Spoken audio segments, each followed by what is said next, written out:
Good afternoon, Ram Ram, नमस्कार, जय हिंद। मैं संदीप श्रीवास्तव स्वागत करता हूं आप सभी बच्चों का आपके अपने बेहतरीन और शानदार लर्निंग प्लेटफॉर्म पर। उम्मीद करता हूं आप और आपका परिवार एकदम स्वस्थ होगा, तंदुरुस्त होगा और एसएससी जीडी की तैयारी में आप लोग जी जान से जुटे हुए होंगे। एक बार जितने भी साथी मेरे साथ लाइव जुड़ चुके हैं, एक बार फटाफट मेरे को बता दीजिएगा ऑडियो वीडियो एकदम परफेक्ट है, क्लियर है, ओके है। और बच्चों, हम पढ़ रहे थे इंडस्ट्री ऑफ इंडिया, भारत के उद्योग, और भारत के उद्योगों में बच्चों हम पढ़ रहे थे स्वतंत्रता के बाद देश में स्थापित किए गए आयरन स्टील फैक्ट्री, लो इस्पात कारखाने, जिसमें राउरकेला नाम का स्टील प्लांट मैं पढ़ा चुका हूं, भिलाई स्टील प्लांट में आपको पढ़ा चुका हूं। इसके अलावा मेरे दोस्त हम चर्चा करें तो एक आप लोगों को याद रखना है दुर्गापुर।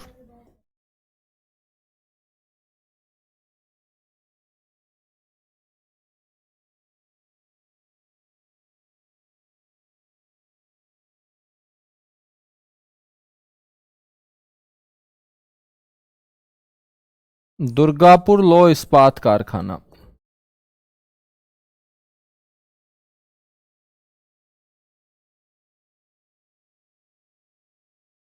बच्चों, दुर्गापुर जो है ना, ये कहां पर है? पश्चिम बंगाल में।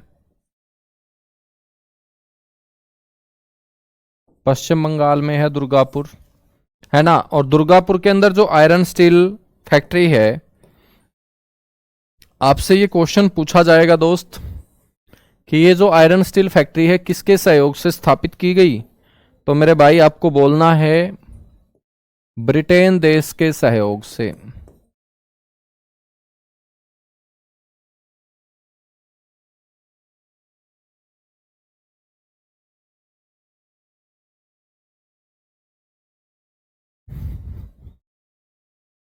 ब्रिटेन देश के सहयोग से इसकी स्थापना की गई है।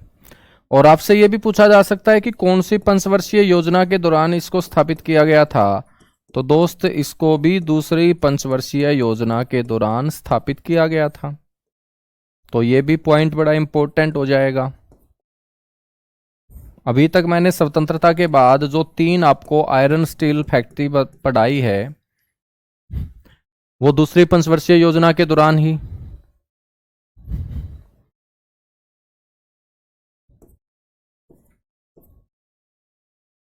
दुर्गापुर के बाद हम बात करेंगे बोकारो।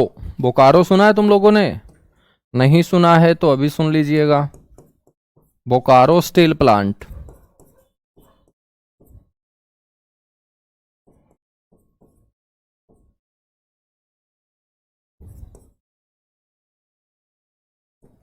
बोकारो स्टील प्लांट जो है मेरे दोस्त, वो कहाँ है सर? झारखंड के अंदर।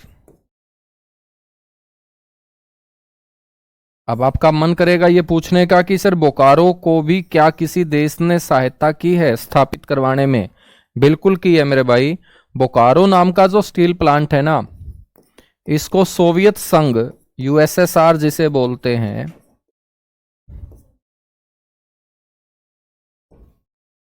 सोवियत संघ के सहयोग से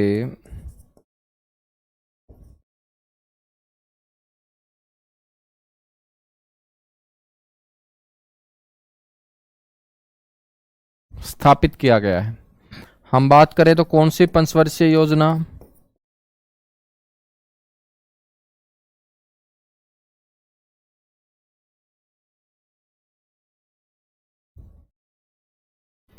तीसरी पंचवर्षीय योजना।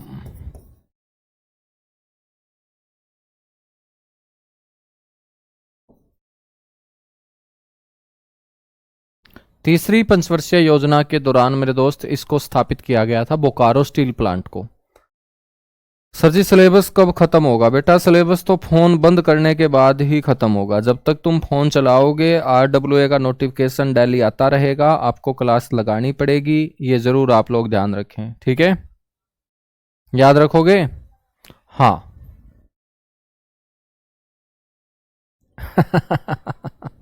ठीक है बेटा, ये इंग्लिश में ही लिख रखा है, देखो, स्टील प्लांट। स्टील जो है ना, ये इंग्लिश का वर्ड है। अब इसको यदि मैं ऐसे लिख दूंगा तो तुम खुश हो जाओगे। तुम्हें ये पता होना चाहिए, स्टील प्लांट ऐसे ही तो लिखा जाता है इंग्लिश में। बच्चों, हिंदी तो इसकी क्या बनेगी? इस्पात कारखाना। मैंने हिंदी में तो लिखा ही नहीं है दोस्त। हाँ देखो, इस्पात बोलता मैं इसको, फैक्ट्री को कारखाना बोलता। क्या बात करते हो यार तुम लोग।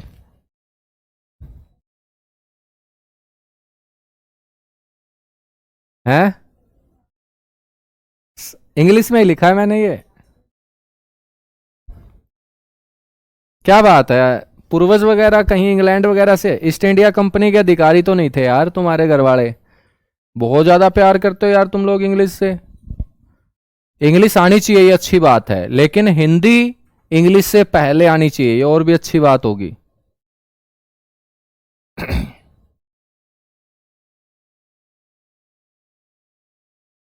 चलेगा, आगे बढ़ेंगे फिर। तो ये हमारा है मेरे दोस्त स्टील की जो फैक्ट्रियां हैं। अब हम बात करेंगे एल्यूमिनियम उद्योग की। ये लीजिएगा भाई, इंग्लिश मीडियम वाले नाराज नहीं करेंगे भाई। मेरे को सबसे ज्यादा जो हाई लगेगी ये इंग्लिश मीडियम वालों को लगेगी। बहुत दुखी हैं ये मेरे से। Aluminium industry. मैं तो बोलता हूं कि तुम्हारी शादी भी कहीं इंग्लैंड जैसे देश में होनी चाहिए। जब वो इंग्लिश बोलेगी ना बेटा, फिर तुम्हें समझ में आएगा कि हमारे वाली तो इंग्लिश इंग्लिश में ही शामिल नहीं है। फिर तुम बोलोगे यार हिंदी ही अच्छी है।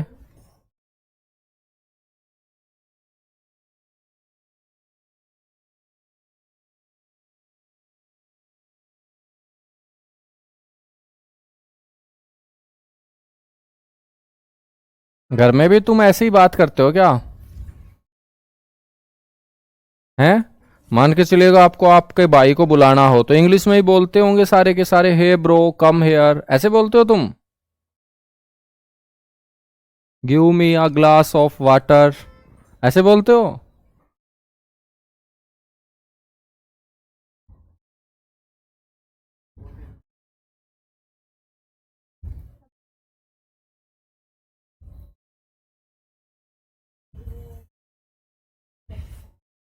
चलेगा भाई, मजाक कर रहा हूं, तुम बुरा मत मान जाना। आ जाओ, पहला कारखाना पढ़ते हैं, फर्स्ट फैक्ट्री।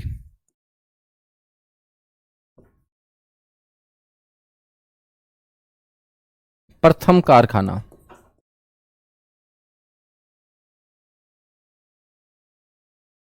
इन 1937, 1937 के अंदर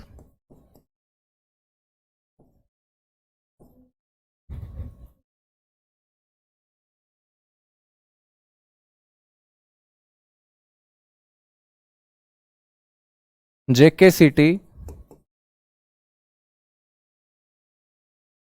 आसनसोल, वेस्ट बंगाल। ठीक है ना? तो 1937 के अंदर पहला कारखाना मेरे दोस्त स्थापित किया गया था। ठीक है? किसका? एल्यूमिनियम। तो एल्यूमिनियम का पहला कारखाना यहां स्थापित किया गया। उसके बाद हम बात करेंगे स्टैब्लिश फैक्ट्री, स्थापित कारखाने, और कौन कौन से कारखाने स्थापित किए गए हैं।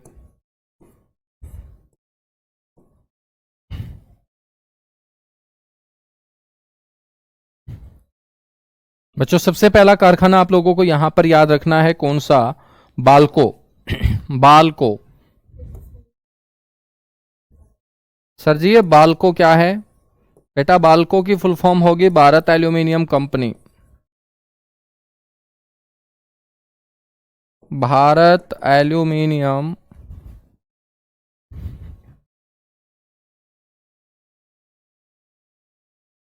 कंपनी। ठीक है? तो भारत एल्यूमिनियम कंपनी जो है ये 1965 के अंदर स्टैब्लिश हुई थी। और मेरे दोस्त सहायता किसने की थी? सोवियत संघ ने।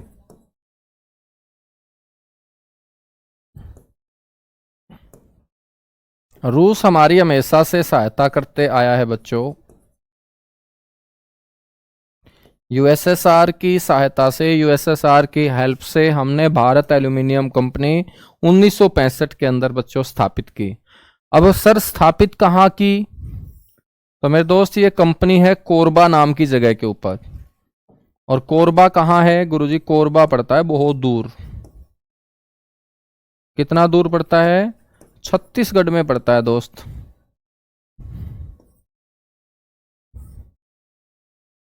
कोरबा कहाँ होगा? कोरबा होगा सर छत्तीसगढ़ में।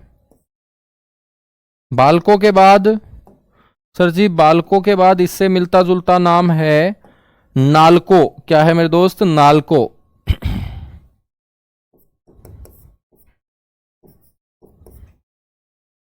नालको को हम बोलेंगे नेशनल एल्यूमिनियम कंपनी।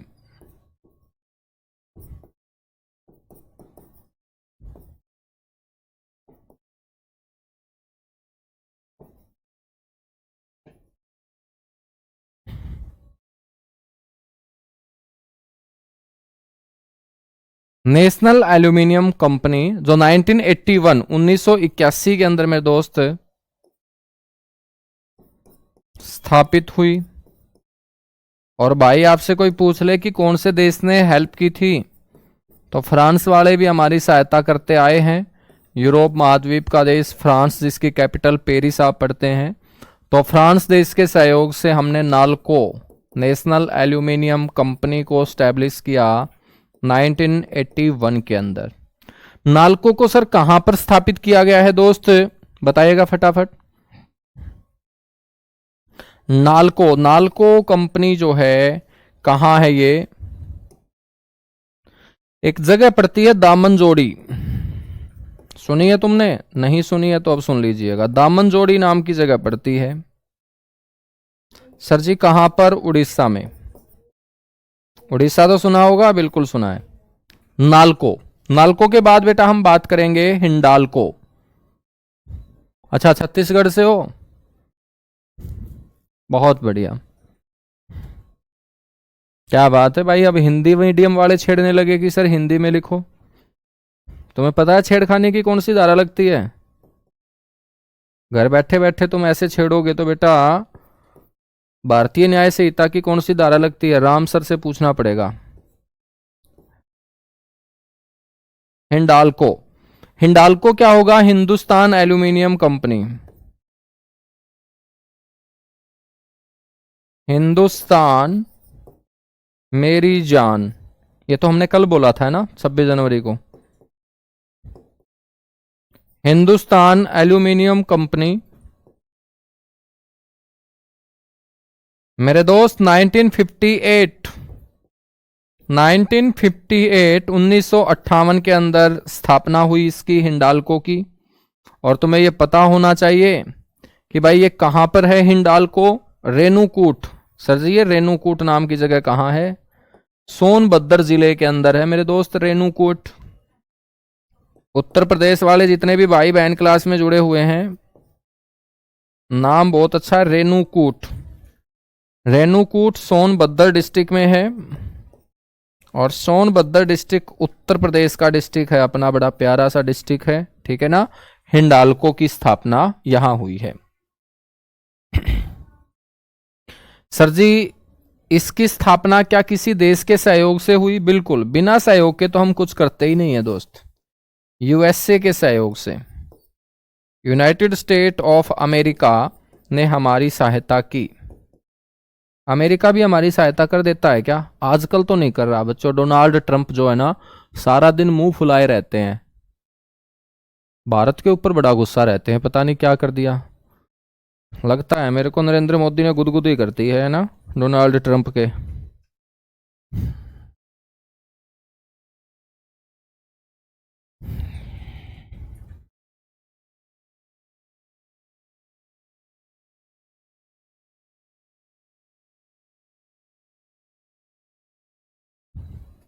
चलेगा भाई।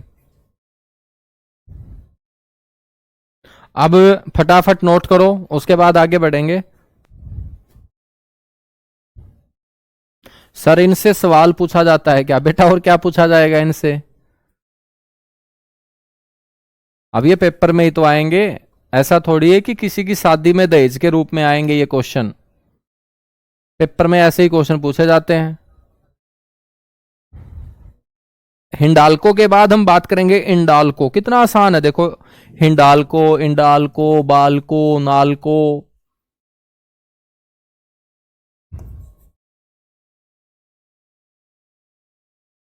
इंडाल्को, ठीक है ना।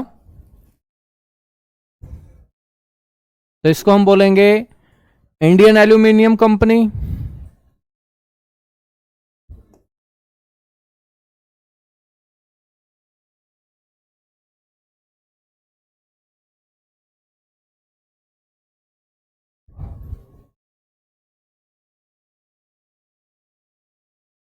ठीक है बेटा, 1938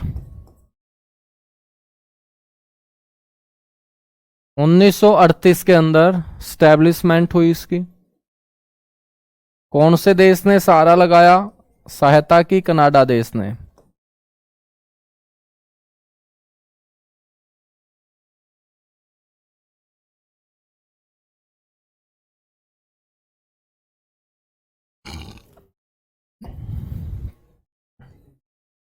और ये इंडाल्को जो है कहां पर? जेके नगर के अंदर।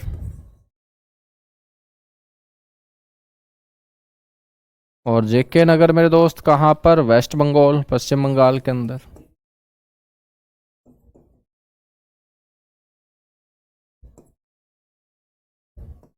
अब एक हम पढ़ेंगे मालको।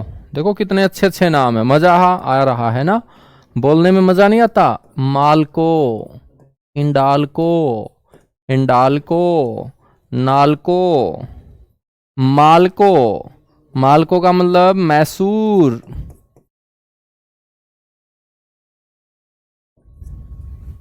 Aluminium company.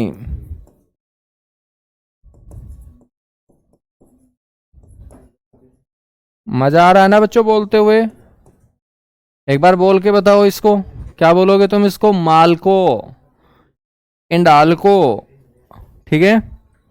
सर जी जो मैसूर एल्यूमिनियम कंपनी मालको बोलते हैं, ये कब स्टैब्लिश हुई थी? 1965 के अंदर। हाँ बहुत बढ़िया।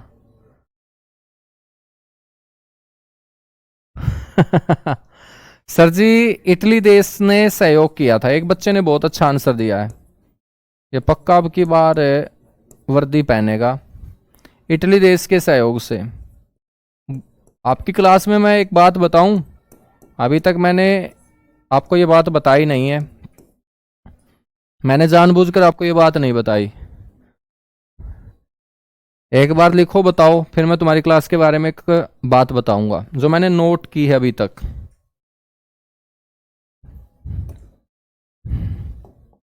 बच्चों कहां पर है ये? मैसूर मतलब कर्नाटक, ठीक है ना। आपने मैटूर डैम सुना होगा ना, मैटूर, बिल्कुल वही मैटूर डैम के पास है ये।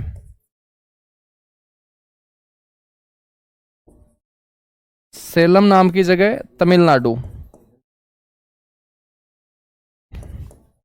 सभी बच्चे पूछेंगे तभी बताऊंगा, ऐसे नहीं बताने वाला।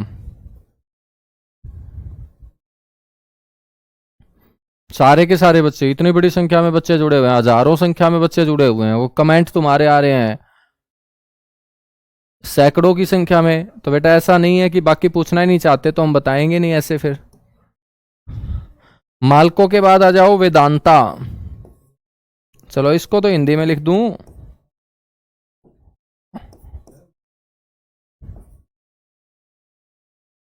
वेदांता, ठीक है ना।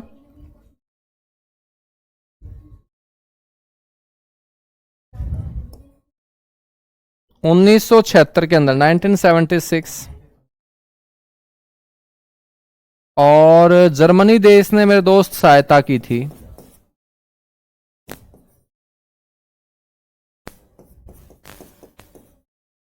जर्मनी देश के सहयोग से इसे स्थापित किया गया।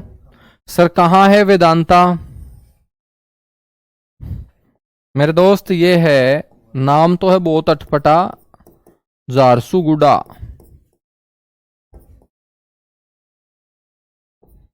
बच्चों इतनी खतरनाक जगह कहां है?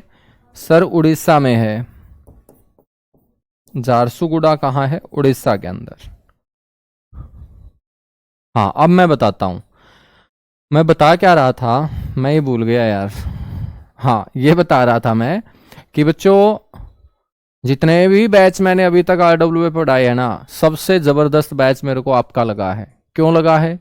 एक तो जितने बच्चे स्टार्टिंग की क्लास में जुड़े हुए थे, अंत तक सारे के सारे बच्चे जुड़े हुए हैं।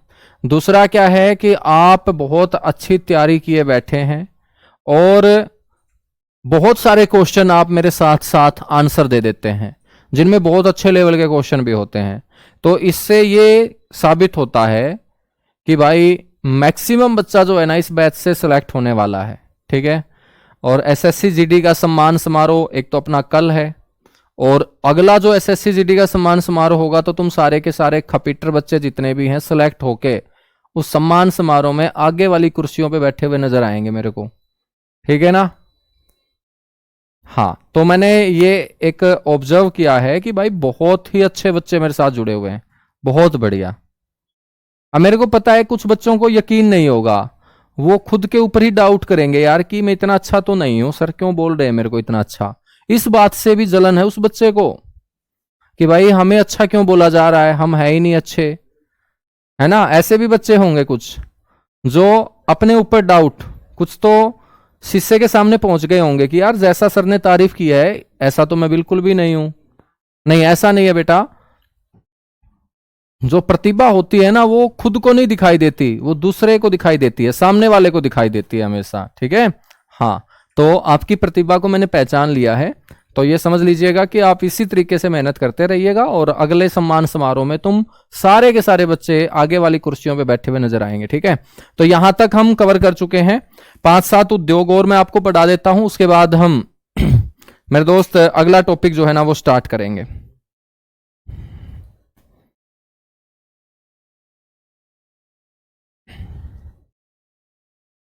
फटाफट नोट कीजिएगा, नोट करने के बाद डन लिखिएगा दोस्त।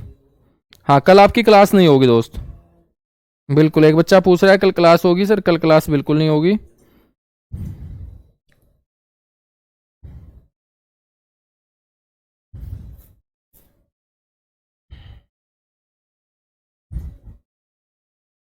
चलेगा।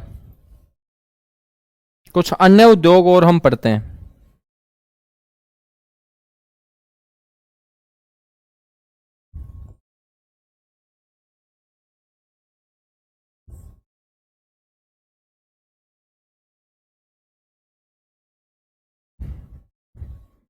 अन्य प्रमुख उद्योग हम पढ़ते हैं। ठीक है?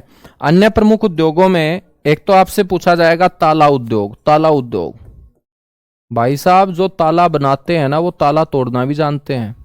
और जो ताला उद्योग है ये कहाँ का फेमस है बच्चों? अलीगढ़ का। भाई कोई बच्चा अलीगढ़ से जुड़ा हुआ है क्या? इतने अच्छे ताले बनाते हो तो 5-6 ताले भेजना भाई, यहाँ हमारे चोरी होना शुरू हो चुका है हरियाणा में। अलीगढ़ उत्तर प्रदेश में है ना, मजबूत ताले भेजने हैं भाई साहब, कोई अलीगढ़ से जुड़ा हुआ हो तो। ठीक है?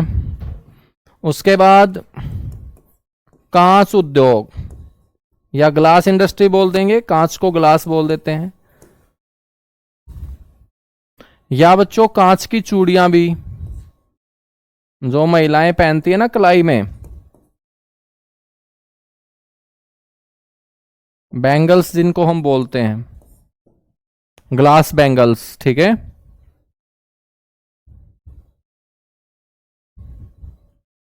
अच्छा, अलीगढ़ से हो तुम सारे के सारे, बहुत बढ़िया, क्या बात है। तो आपके यहाँ अच्छे ताले बनते हैं क्या? ताला ऐसा चाहिए कि चोर ना तोड़ पाए किसी भी सूरत में। कांच की चूड़ियां जो है बच्चों ये फिरोजाबाद, फिरोजाबाद से कौन कौन जुड़ा हुआ है मेरे साथ? और फिरोजाबाद कहाँ है दोस्त? उत्तर प्रदेश में।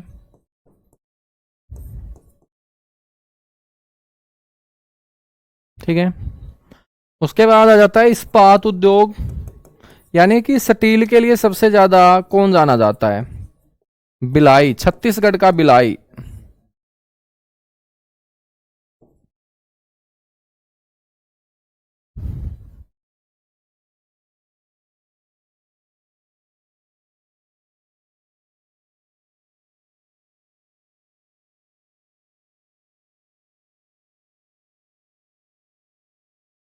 भिलाई कहाँ है? छत्तीसगढ़ के अंदर। तो यहां कौन सा उद्योग याद रखोगे? स्टील उद्योग आप लोग याद रखेंगे। सर जी बरेली, बरेली भी किसी के लिए फेमस है क्या? अब हम बात कर देंगे बेटा औषधि उद्योग से संबंधित। औषधि उद्योग, औषधि उद्योग के लिए कई जगह फेमस है, जैसे ऋषिकेश फेमस है ना। ऋषिकेश औषधि के लिए फेमस है। ऋषिकेश कहाँ है? गंगा नदी के किनारे है सर। बेटा स्टेट कौन सा होगा? उत्तराखंड होगा। और एक जगह महाराष्ट्र के अंदर पड़ती है, पिंपरी।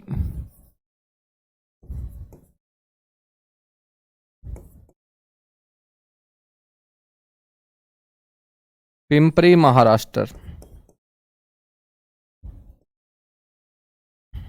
ठीक है। इसके बाद बच्चों जूट इंडस्ट्री, जूट उद्योग,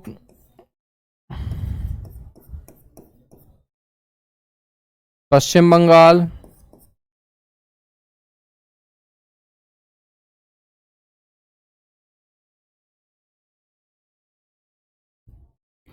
इसके अलावा हम बात करते हैं सॉफ्टवेयर उद्योग। सॉफ्टवेयर सबसे ज्यादा कहां बनते हैं बच्चों देश में? सर जी कर्नाटक की राजधानी Bangalore. Software city of India इसे बोलते हैं ना बेंगलोर को। दूसरे नंबर पे नाम आता है चेन्नई का। तमिलनाडु की कैपिटल चेन्नई दूसरे नंबर पे है सॉफ्टवेयर बनाने के मामले में। यहां पर हम बात करेंगे handloom.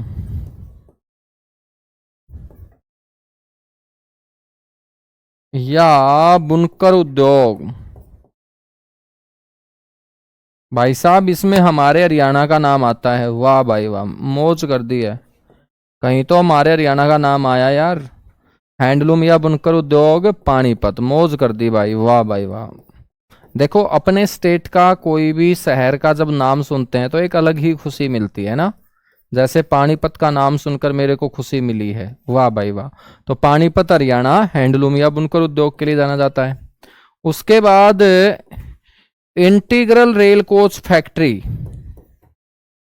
Integral rail coach factory,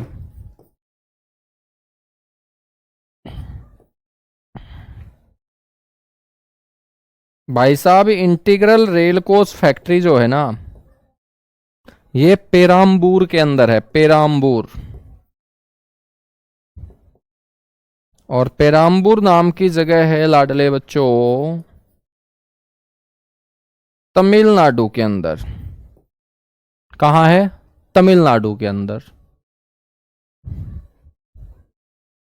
sir जी बिहार में क्या है? बिहार में हमारे बिहारी भाई हैं भाई। और क्या होगा बिहार में? बिहार में हमारे बिहारी भाई बहन हैं।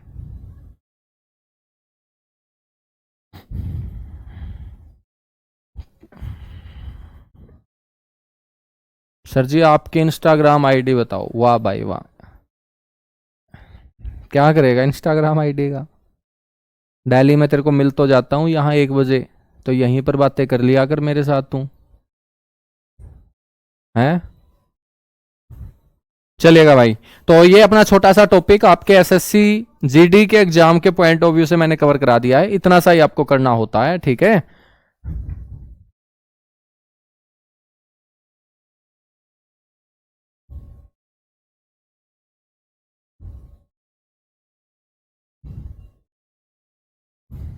एमपी में क्या है? अच्छा एमपी में क्या है, एमपी में तुम्हें बताऊं मैं, तो आर्मी के ट्रक बनते हैं बेटा। आर्मी के ट्रक, आर्मी के ट्रक देखेगा। आप लोग भी जीडी में भर्ती होके मेरे दोस्त इन ट्रकों में बैठ के जाओगे तुम? बिल्कुल जाएंगे सर। आर्मी वालों में तो नहीं बैठ के जाओगे तुम, ठीक है ना। आप लोगों के लिए बीएसएफ, सीआईएसएफ, आईटीबीपी के ट्रक अलग से होंगे। तो आर्मी के ट्रक को यदि आप ध्यान से देखोगे ना, ठीक है, चलते ट्रक के सामने आके मत देख लेना बेटा, ठीक है। हाँ रुके हुए ट्रक के सामने जाके देखोगे तो वहां पर लिखा मिलेगा आगे की तरफ व्हीकल फैक्ट्री जबलपुर। और जबलपुर कहाँ है? मध्य प्रदेश में है। एक यहां पर क्या बनता है भाई? अखबारी कागज।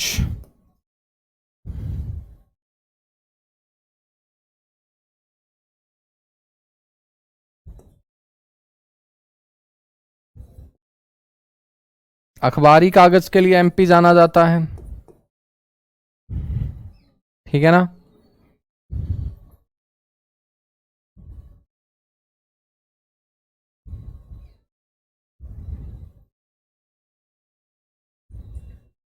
चलेगा, बहुत बढ़िया। अब हम बात करते हैं बच्चों एक जबरदस्त टॉपिक की। हेडिंग डालिएगा। बहुत सारे बच्चे डिमांड कर रहे थे, डेली मेरे पास मैसेज भी कर देते हैं, इंस्टाग्राम पे भी टेलीग्राम पे भी मैसेज कर देते हैं कि सर जी सौर मंडल कब पढ़ाओगे। आ जाओ मेरे दोस्त, सौर मंडल ही पढ़ेंगे। सौर मंडल किसका पार्ट है? ब्रह्मांड का पार्ट है। ब्रह्मांड को क्या बोलते हैं? यूनिवर्स बोलते हैं। तो ब्रह्मांड का मतलब भगवान ब्रह्मा के द्वारा रचित संसार, दुनिया, उसी को हम ब्रह्मांड बोलते हैं। मैं आपसे पूछ लूं बेटा कि क्या होता है ब्रह्मांड, तो कई बच्चे तो पता नहीं क्या क्या बोल देंगे। तुम रहने दो, मैं ही बताऊंगा क्या होता है ब्रह्मांड, ठीक है ना। तुम लोगों को नहीं बोलना, क्या पता तुम क्या छाप दोगे। हाँ, मैं बताऊंगा तुम्हें कि क्या होता है ब्रह्मांड। ब्रह्मांड का मतलब होता है छोटे से छोटे कण से लेके बड़ी से बड़ी आकाश गंगाओं का समूह, उसी को हम क्या बोलेंगे? ब्रह्मांड बोलेंगे, ठीक है। तो मैं लिख दूं यहां पे, लिख दो सर, लिखिएगा फिर। छोटे से छोटे, छोटे से छोटे कण से लेकर, छोटे से छोटे कण से लेकर बड़ी से बड़ी आकाश गंगा। अब इंग्लिश मीडियम वालों ने मुंह फुला लिया होगा, क्योंकि आकाश गंगा तो हमारे दिमाग में गई ही नहीं, क्या होती है आकाश गंगा। तो छोटे से छोटे कण से लेके बड़ी से बड़ी आकाश गंगाओं का समूह। तो मेरे भाई बहनों जो इंग्लिश मीडियम वाले हैं, आकाश गंगाओं को बोलते हैं गैलेक्सी। क्या बोलते हैं? गैलेक्सीज बोलते हैं। लीजिएगा, मैं अब थोड़ा सा मुस्कुरा दीजिएगा।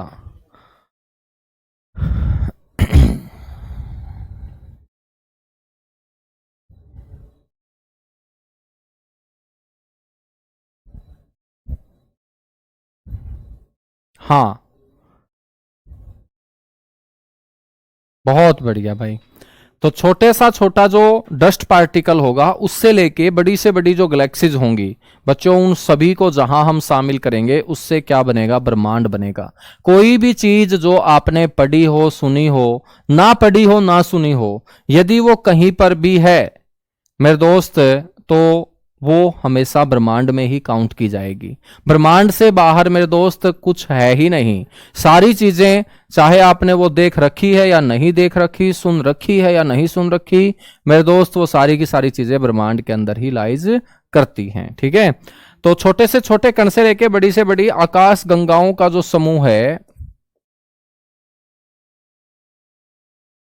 दोस्त, इसको हम ब्रह्मांड बोलते हैं। लेकिन बच्चों जरूरी नहीं है कि डेफिनेशन एक ही हो। इसकी एक और डेफिनेशन है, और अच्छे से मैं तुम्हें समझाऊं तो, अस्तित्वमान द्रव्यमान,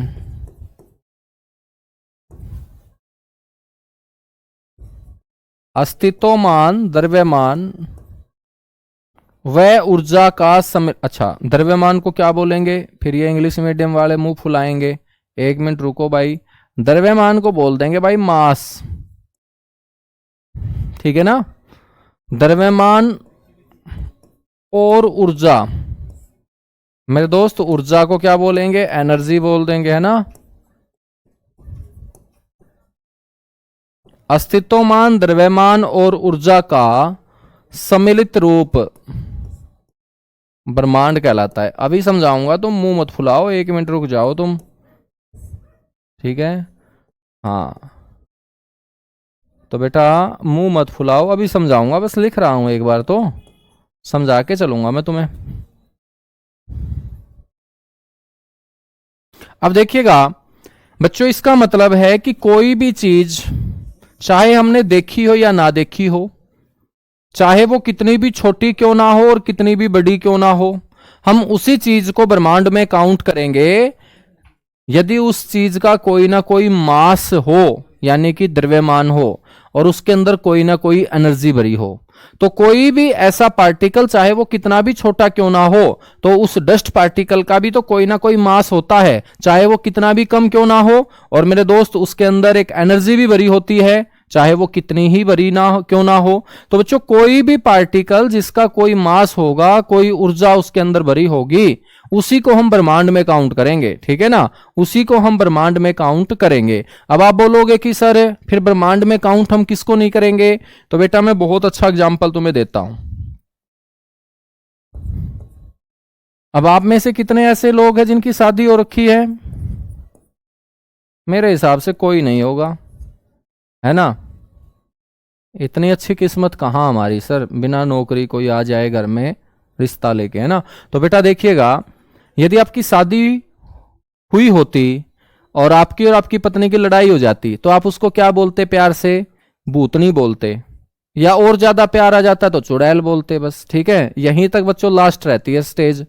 तो भूतनी और चुड़ैल आप क्यों बोलते हो अपनी पत्नी को? नहीं बोलना चाहिए, क्योंकि आपकी पत्नी 50 से 60 किलो की है मेरे दोस्त। ठीक है, उसका क्या है? मास है। ठीक है, उसके अंदर एक एनर्जी भी भरी हुई है, और ऐसी एनर्जी भरी हुई है कि यदि तुम नहीं रुकोगे तो तुम्हारा सिर सार पक्का फूटेगा। ठीक है, तो बेटा आप उसे भूतनी चुड़ैल बोल ही नहीं सकते। क्यों? क्योंकि भूतनी के अंदर एक एनर्जी भरी होती है, भूतनी के अंदर कोई भी द्रव्यमान नहीं होता। आपने कभी ऐसा नहीं सुना होगा कि भाई मैंने 60 किलो का भूत देखा, मैंने 100 किलो का भूत देखा, मैंने 80 किलो के भूत को भागते हुए देखा। नहीं, आप डायरेक्ट बोलते हो मैंने भूत देखा, मैंने चुड़ैल देखी। ठीक है ना, हालांकि शादीशुदा ही बोलते हैं ऐसी बातें, लेकिन फिर भी चलो किसी को इस तरीके की बातें हो जाती हैं।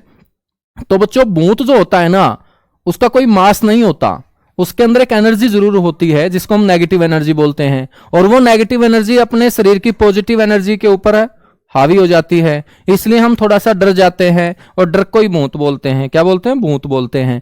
तो इसका मतलब जो भूत है ना, उसको हम ब्रह्मांड में काउंट नहीं करेंगे। ठीक है ना, तो यहां पर एग्जाम्पल मैंने बहुत अच्छा दे दिया है आप लोगों को। तो अब आगे से आप अपनी चुड़ैल को, सॉरी, आप अपनी पत्नी को कभी भी बच्चों ऐसे शब्दों से नहीं पुकारेंगे, है ना।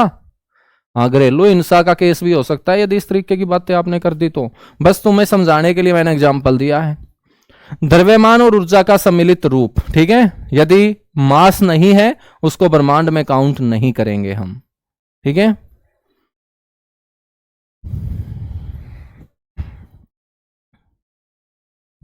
चलेगा। अब बच्चों हम बात करें कि ब्रह्मांड कितना बड़ा है, या हम बात करें कि स्टडी ऑफ यूनिवर्स क्या कहलाएगा।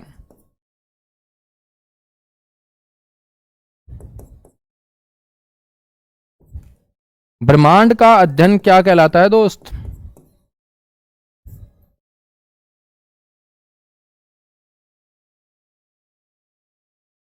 तो ब्रह्मांड का अध्ययन कहलाता है सर कोस्मोलॉजी। कौन सी लॉजी? कोस्मोलॉजी।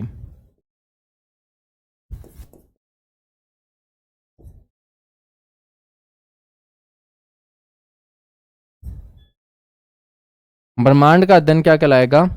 कोस्मोलॉजी कहलाएगा। ठीक है, आपसे कोई पूछ ले कि भाई ब्रह्मांड कितना बड़ा होता है, देखिएगा मेरे दोस्त, ब्रह्मांड के बारे में अच्छे से खोज नहीं हुई है, रिसर्च नहीं हुई है। अलग अलग लोगों का ब्रह्मांड को लेकर अलग अलग विचार है, अलग अलग राय है। हाँ बिल्कुल सही है। तो बच्चों, ब्रह्मांड की उत्पत्ति कैसे हुई, ब्रह्मांड कितना बड़ा है, ये तो बाद में पढ़ेंगे। पहले आपसे क्वेश्चन पूछ ले कि ब्रह्मांड की जो उत्पत्ति हुई है, इस उत्पत्ति के बारे में जानकारी देने वाला कौन सा सिद्धांत, कौन सी थ्योरी है।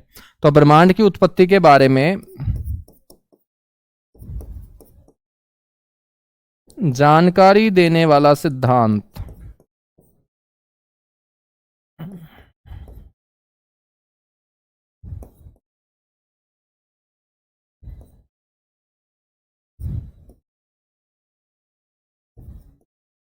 या हम थ्योरी बोलेंगे। तो मेरे दोस्त, ये थ्योरी कौन सी होगी? ये आपकी बिग बैंग थ्योरी होगी। बड़ा इंपॉर्टेंट क्वेश्चन पूछा जाता है कि कौन सा सिद्धांत है जो ब्रह्मांड की उत्पत्ति के रहस्य से पर्दा उठाने में हमारी सहायता करता है। तो आप बोलेंगे big bang theory. Big bang theory बच्चों, जिसे हम बोलते हैं महाविस्फोट सिद्धांत। बताया गया है कि जिन पदार्थों से ब्रह्मांड का निर्माण हुआ, ये पदार्थ पहले एक दूसरे के साथ जुड़े हुए थे। जहां जुड़े हुए थे बच्चों, वहां का वॉल्यूम बहुत कम था, जिसके कारण वहां बहुत बड़ा एक विस्फोट हुआ। उसको हम बिग बैंग बोल देते हैं, महाविस्फोट बोल देते हैं। और विस्फोट होने के कारण काले रंग के उच्च घनत्व वाले पदार्थों का निर्माण हुआ। फिर उन पदार्थों में विस्फोट हुआ तो बच्चों बड़ी संख्या में गैलेक्सियों का निर्माण हुआ।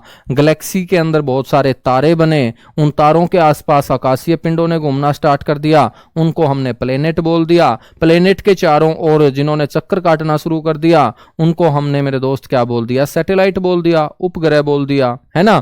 तो बिग बैंग थ्योरी, महाविस्फोट सिद्धांत। आपसे पूछा जाएगा कि ये सिद्धांत, ये थ्योरी जो है ना, ये किसने दी है? गिवन बाय,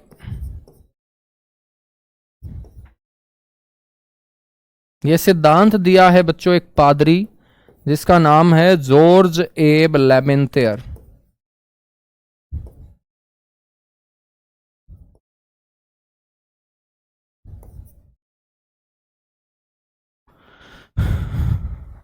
जॉर्ज एब लेमेंथियर। लेकिन बेटा इस सिद्धांत की जो व्याख्या की, जो इस थ्योरी के अंदर लिखा गया था,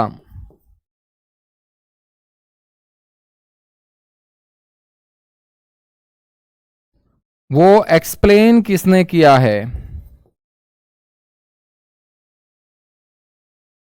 मेरे भाई रॉबर्ट वैगनर ने।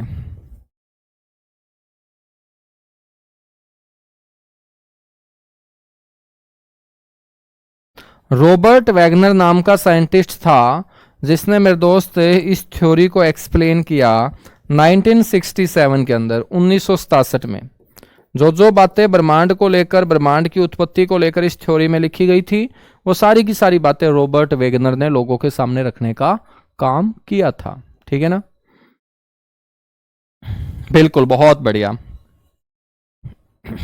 बच्चों, ब्रह्मांड की उत्पत्ति के जो रहस्य हैं वो कहां पर छिपे हुए हैं, ढूंढ के लेके आएंगे यदि अपने को पता चल गया तो ब्रह्मांड की उत्पत्ति के रहस्य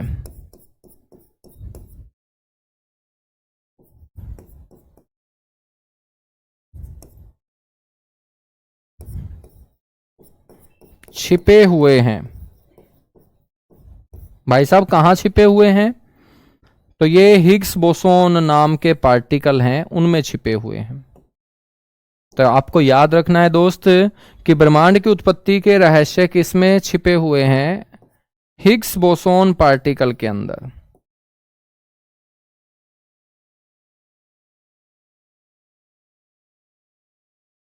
ठीक है।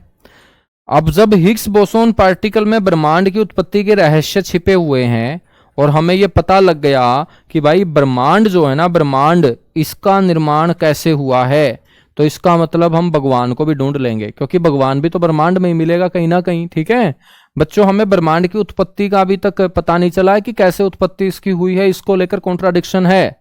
लेकिन जिस दिन अपने को पता लग गया ना दोस्त, तो समझ लीजिएगा हम भगवान को भी ढूंढ लेंगे कि कहां पर हमारे भोलेनाथ बैठे हैं, कहां पर हमारे हनुमान जी बैठे हुए हैं, कहां पर भगवान श्री राम बैठे हुए हैं। ठीक है ना, सभी भगवानों को हम ढूंढ लेंगे। इसीलिए मेरे दोस्त इस पार्टिकल को गॉड पार्टिकल भी कहा जाता है। मतलब एक तरीके से भगवान ही हम ढूंढ लेंगे यदि ये हिग्स बोसोन पार्टिकल अपने को मिल जाए तो। ठीक है ना, गॉड पार्टिकल। और गॉड पार्टिकल मेरे दोस्त, इसको नाम दिया एक साइंटिस्ट ने जिसका नाम है लियान लैडरमैन। तो लियान लैडरमैन ने बोला इसको गॉड पार्टिकल कि भाई साहब यदि हिग्स बोसोन पार्टिकल मिल जाएगा तो हम भगवान ही ढूंढ लेंगे। तो इसका मतलब ये हिग्स बोसोन पार्टिकल जो है ना, अपने आप में भगवान कण है, गॉड पार्टिकल है। अब क्वेश्चन कैसे बनेगा मेरे दोस्त?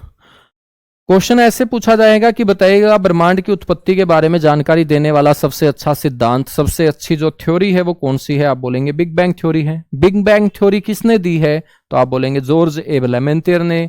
आपसे पूछा जाए कि इसका जो एक्सप्लेनेशन है, व्याख्या है, किसने की है? तो आप बोलेंगे 1967 के अंदर रॉबर्ट वैगनर ने मेरे दोस्त इसको एक्सप्लेन किया है। ठीक है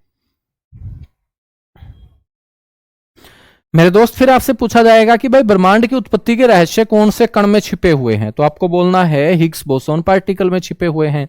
और हिग्स बोसोन पार्टिकल को कौन सा पार्टिकल कहा जाता है? God particle. और इसको गॉड पार्टिकल बोला किसने है भाई साहब? आज तो मैंने बोला है, लेकिन पहले बोला था सबसे लियान लैडरमैन ने। किसने? लियान लैडरमैन ने। मजा आ रहा है तुम लोगों को पढ़ के? एक बार थम्स अप करेंगे सारे के सारे बच्चे। बोर तो नहीं हो रहे हो तुम लोग?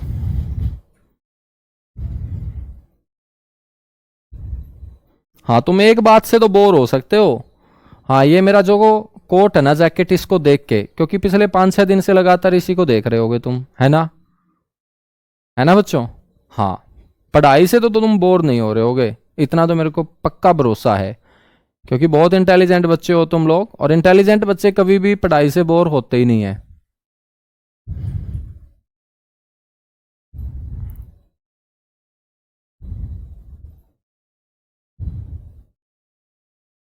चलो, एक दो बच्चा है सर बोर हो रहे हैं, बेटा तुम डॉक्टर को दिखाओ। हाँ, तो धरती के ऊपर डॉक्टरों का जो जन्म हुआ है ना, आप जैसों का इलाज करने के लिए ही हुआ है, क्योंकि हम तो बिल्कुल ठीक है, हम तो बोर होते ही नहीं है ना? तो तुम डॉक्टर को दिखाओ, वो भी सुबह शाम पूजा पाठ करते हैं, एक दो कस्टमर उनका भी होना चाहिए। चलेगा, आगे बढ़े फिर।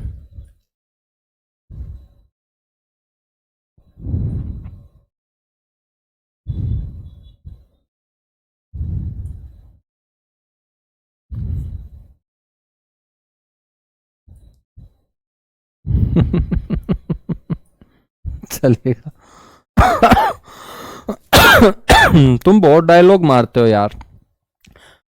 कई बच्चे तो ऐसे डायलॉग मारते हैं कि लगता है गलत लाइन में घुसाए हैं ना, इनको फिल्मों में जाना चाहिए था। बहुत अच्छे अच्छे डायलॉग पेलते हैं ये।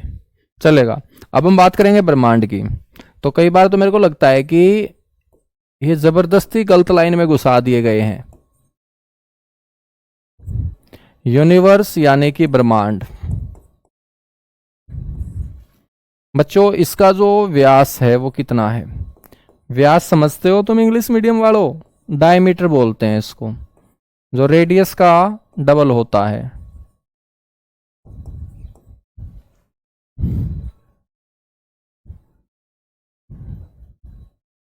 ठीक है ना? तो डायमीटर कितना है? 10⁻⁸ लाइट ईयर। तो आपसे कोई पूछ ले 10⁻⁸ लाइट ईयर मीन्स प्रकाश वर्ष। और दोस्त मैं आपसे पूछूं प्रकाश वर्ष क्या होता है? तो आप बोलेंगे कि सर प्रकाश के द्वारा एक वर्ष में तय की गई कुल दूरी। प्रकाश वर्ष क्या होता है? प्रकाश द्वारा एक वर्ष में तय की गई कुल दूरी। जब बच्चों प्रकाश एक साल में दूरी को तय कर रहा है, तो इसका मतलब प्रकाश वर्ष किसकी यूनिट होगी? डिस्टेंस की यूनिट होगी। ठीक है ना? तो प्रकाश वर्ष जो होती है ना, ये जो लाइट ईयर है बच्चों, ये यूनिट ऑफ डिस्टेंस होती है, दूरी का मात्रक होता है। ये दूरी मापने के काम आता है। अब हम जमीन के ऊपर तो दूरी मीटर किलोमीटर में माप लेते हैं, लेकिन जब आसमान में देखेंगे तो मीटर किलोमीटर तो बहुत कम पड़ जाएंगे। इसलिए बच्चों मीटर किलोमीटर के ऊपर जो बड़ी यूनिट बनी वो लाइट ईयर बनी, प्रकाश वर्ष बनी। ठीक है ना?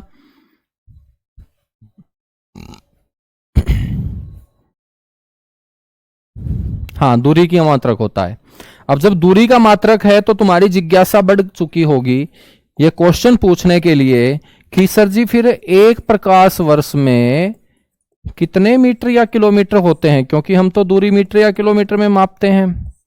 तो एक प्रकाश वर्ष में 9.46 इंटू 10⁻15 मीटर, या दोस्त 9.46 इंटू 10⁻12 किलोमीटर। ठीक है ना। तो सर क्या दूरी का सबसे बड़ा मात्रक प्रकाश वर्ष ही होता है? नहीं दोस्त, ऐसा भी बिल्कुल नहीं है। सबसे बड़ी जो दूरी की यूनिट होती है ना, वो पारसेक होती है।